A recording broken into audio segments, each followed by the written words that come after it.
O que é economia digital? Lembra de como a invenção da máquina a vapor transformou totalmente os modos de produção, as relações de trabalho e a sociedade como um todo? Hoje, a gente conhece esse processo como a primeira revolução industrial.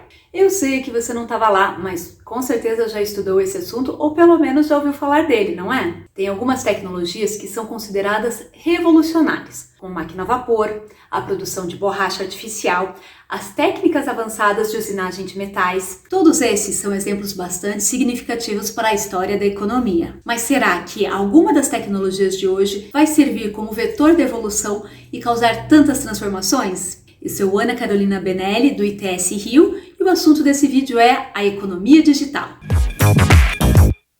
Avaliar as tecnologias de hoje é difícil, porque estamos num cenário muito amplo, moderno e globalizado. No entanto, há uma tecnologia em si que pode ser considerada precursora de tudo, que está por vir, da indústria 4.0 até a transformação digital. É a computação em nuvem. Esse é o terreno fértil para a criação de negócios que surgem assim, do dia para a noite. Em pouco tempo, tomam o mundo. Bora entender melhor como a economia digital funciona?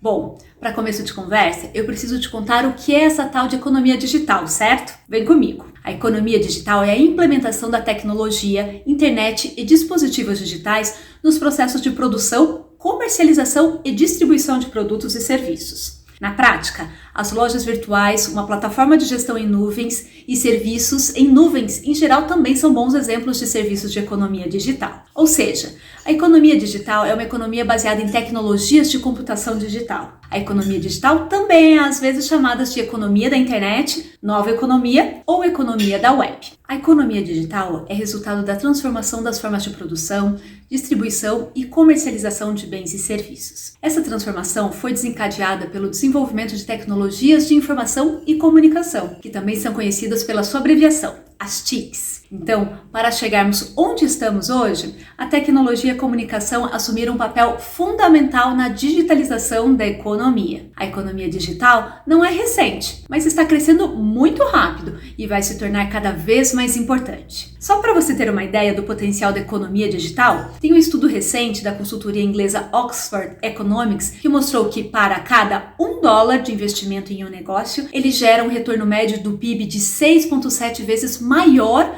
quando é um investimento digital do que quando não é. Deu para ver que a tecnologia é o combustível da economia digital, né? E se a tecnologia é o combustível, os dados são o motor, colocando para funcionar esses novos modelos de negócios e impulsionando o empreendedorismo e a inovação. Os dados que são coletados a cada clique do computador, a cada viagem no metrô, estão presentes em tudo e têm potencial de transformar quase todas as partes da nossa sociedade e economia quando bem utilizados. A verdade é que a tecnologia pode nos quantificar, assim como todos os recursos que usamos e interface que fazemos. E para isso utiliza o dado. O dado é a unidade mínima que, adicionada ao contexto, torna-se uma informação. E quando a gente acrescenta a experiência individual de cada pessoa, esse se torna conhecimento e, posteriormente, uma sabedoria. Ou seja, o dado é matéria-prima imprescindível para a criação da informação e também do conhecimento. E a criação do conhecimento é fator crucial ao desenvolvimento socioeconômico. E, claro, também da economia digital. Dá para entender por que os dados são tão importantes e valiosos, não é mesmo? O dado tem o potencial de influenciar desde o aumento do comércio e da produtividade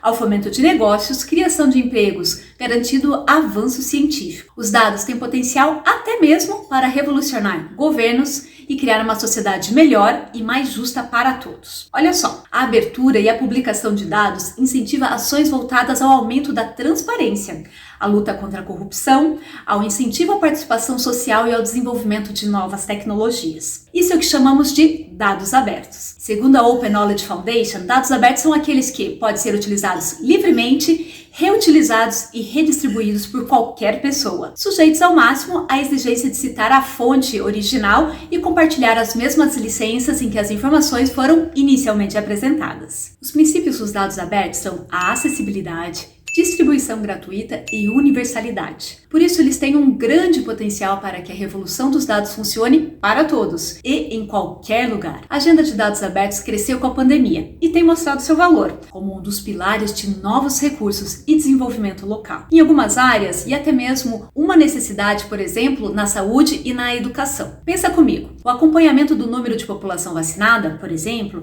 só se dá pela abertura dos dados das secretarias de saúde dos municípios. Percebeu a importância? Para além da utilidade pública, tem crescido também a quantidade de novos modelos de negócios a partir de dados abertos. Um exemplo é que na Europa, as startups, micro e pequenas empresas de bases tecnológicas já são responsáveis pelo maior número de contratação de profissionais de dados abertos. Um estudo recente do Portal Europeu de Dados Abertos estima que o mercado de dados abertos nesse continente movimenta cerca de 340 milhões de euros até 2025. E esse assunto tem se tornado cada vez mais quente aqui no Brasil também. Ou seja, além de ser uma importante ferramenta para o empoderamento do cidadão e auxiliar na melhoria dos serviços públicos, os dados, inclusive os abertos, são também uma fonte de economia para países e cidades. Mas a economia baseada nesses dados requer uma nova postura em governantes, empresas e cidadãos. Com essa quantidade de operações sendo realizada no mundo digital, o número de transação de dados acabou se intensificando e o perigo de exposição desses dados que não devem ser abertos também cresceu. Vale lembrar que toda a informação referente aos serviços públicos tem a vocação para se tornar um dado aberto, tanto que, aqui no Brasil, a abertura de muitos desses dados governamentais está prevista pela Lei de Acesso à Informação. No entanto, nem toda a informação sobre os serviços públicos, inclusive os prestados pelos governos municipais, tem a obrigatoriedade de se tornar um dado aberto. E é aí que as questões de privacidade, segurança e proteção de dados e, claro, a importância de políticas públicas para regulamentar a transação de dados, como a Lei Geral de Proteção de Dados LGPD, entram. Por exemplo, os dados de mobilidade de uma cidade, captados pelas câmaras de segurança, são de grande utilidade para realizar o planejamento urbano de um município. Com eles, é possível promover políticas públicas baseadas em evidências e dados. No entanto, é imprescindível que estes dados estejam anonimizados e respeitem os princípios gerais da LGPD. Essa lei, que promove a proteção dos dados sensíveis, como os que revelam origem racial ou étnica, convicções religiosas ou filosóficas, opiniões políticas, filiação sindicais, questões genéticas, biométricas e sobre a saúde ou a vida sexual de uma pessoa. E também eles falam sobre os dados de crianças e adolescentes. Percebeu o quanto o seu dado pessoal é importante e a necessidade de mantê-lo protegido? Para entender melhor sobre a proteção de dados pessoais, dá uma olhada no módulo 3 do curso Conectados e Ligados. Deu para entender que dados são coisa séria, não é mesmo? Mas quando eles são bem utilizados, eles impulsionam o crescimento e a inovação da economia digital. Os dados oportunizam analisar tendências, tirar insights, otimizar processos e analisar a forma como o conhecimento obtido pode gerar rendimentos para o negócio, introduzindo com mais força na economia digital. Hoje em dia, as empresas que mais se destacam e crescem são aquelas que oferecem rapidez, eficiência, facilidade, agilidade, economia de tempo e dinheiro. Fazer tudo de qualquer lugar, de casa, tudo isso baseado na tecnologia. Esse talvez seja o grande diferencial da economia digital em comparação ao modelo tradicional. O reconhecimento de que as tecnologias são parte integrante da nossa cultura e também do nosso modo de ver e produzir. Assim, as empresas que não se adequarem a esse novo cenário podem acabar perdendo espaço competitivo, já que tem algumas tendências que vão estar presentes atualmente e que vão ganhar ainda mais expressividade nos próximos anos. Por exemplo, fintechs, como modelo de negócio financeiro, inteligência artificial, em todos os âmbitos da vida humana, uso da nuvem de forma estratégica nas organizações, a adoção crescente do modelo de home office, Big Data Analytics, UAV, que são os Unmanned Aerial Vehicles, que são tipo os drones. Um exemplo de sucesso brasileiro na economia digital é o Pix. Quem ainda não fez, deve receber um Pix. Ele foi criado em outubro de 2020 pelo Banco Central, como um novo meio de pagamento instantâneo. Com o Pix, qualquer pessoa ou empresa pode fazer transações como TED, DOC e fazer transferências de valores, realizar ou receber pagamentos em menos de 10 segundos.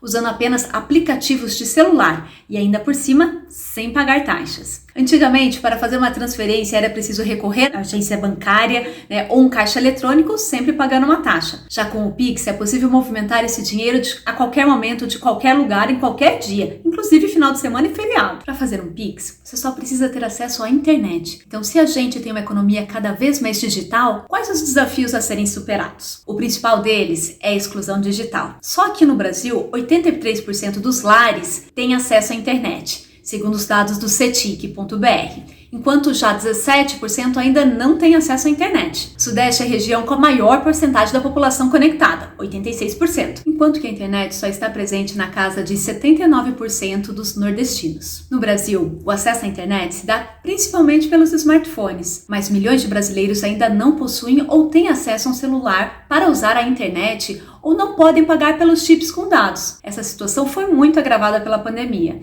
e pela necessidade das aulas remotas nas redes de ensino. Segundo a ABED, Associação Brasileira de Educação à Distância, 29% dos estudantes têm dificuldade de conexão com a internet por causa do sinal das operadoras. Para 10% deles, não ter dispositivo próprio e precisar compartilhar com outros integrantes ali da casa afetou o estudo e a aprendizagem durante o período da pandemia. Além do acesso à internet, outro desafio é a educação digital, para criar maior afinidade com as novas tecnologias. Segundo a TIC Domicílios, 72% dos idosos que não utilizam a internet afirmam que o motivo pelo qual não usam é a falta de habilidade com eletrônicos. Por isso, a promoção da inclusão digital dos brasileiros que estão fora do universo da tecnologia, como a população mais carente e os idosos, é imprescindível para que a gente possa superar as dificuldades do dia a dia com o uso de smartphones. Ou seja, um dos maiores desafios do Brasil na economia digital é garantir a igualdade digital de serviços e oportunidade a todas essas populações, além da criação de políticas públicas para o desenvolvimento de infraestrutura das TICs,